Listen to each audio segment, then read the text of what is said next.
The economy isn't getting better, it's just getting quieter about how bad it still is. You've heard the news, inflation is cooling, jobs are strong, and growth is stable. And yet, if you're like millions of others, you probably feel poorer than you did a few years ago. This isn't a perception problem. It's not misinformation. It is the simple truth that the economy you live in is not the same economy the data measures. Economic indicators are designed to capture movement, not pressure. They track averages, not the individual strain felt by families. They smooth out the jagged edges of real life into clean lines that hide what daily survival actually feels like. So when we hear that inflation has slowed down, the charts celebrate progress. But for households, there's no relief. Why? Because prices don't come back down. They just settle at a much higher level and stay there. Think about it. Your rent, your groceries, your car insurance, your healthcare, your utility bills, they all went up and they're not coming back down. This forces families to quietly redesign their lives. You cut back on spending, you delay big life milestones like buying a home or starting a family, and you lower your expectations for the future.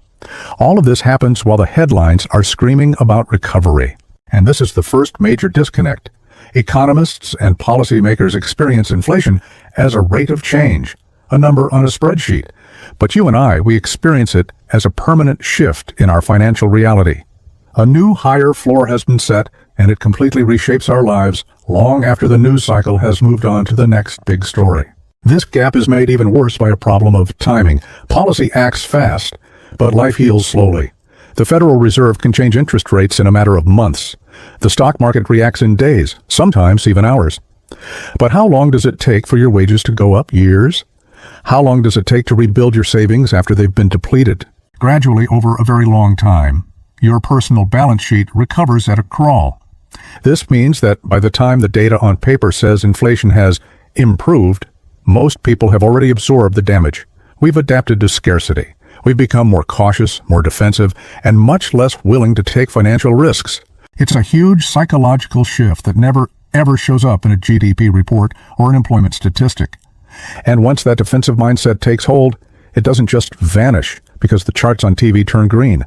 This is especially true in an economy like ours, which is dominated by fixed costs.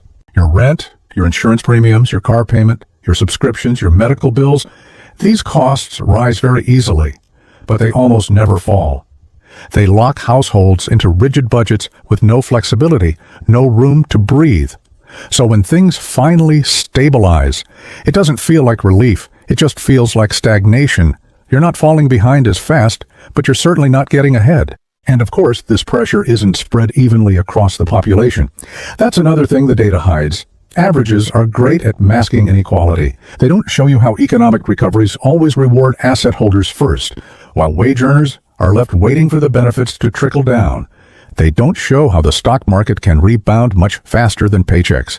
And they obscure the fact that you can have incredible growth at the very top coexisting with tremendous strain everywhere else. This slowly erodes our trust.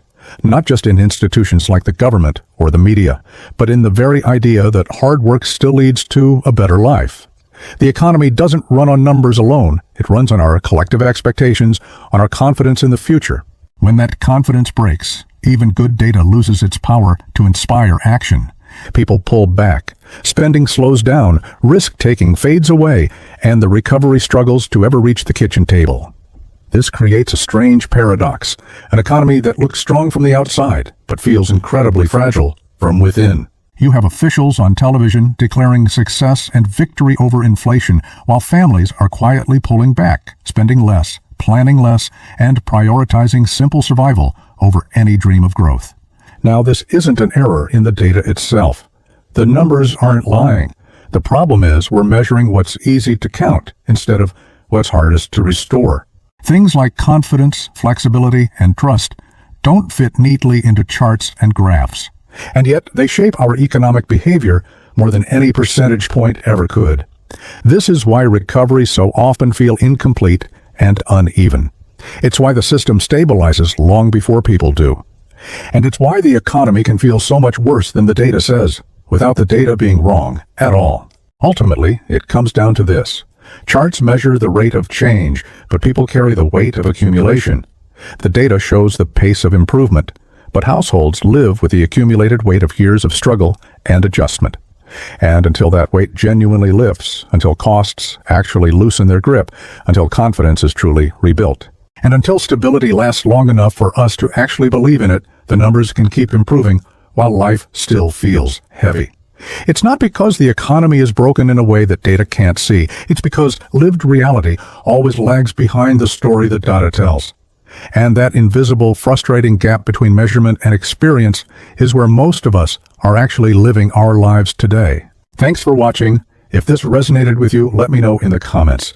And don't forget to subscribe for more content that looks beyond the headlines.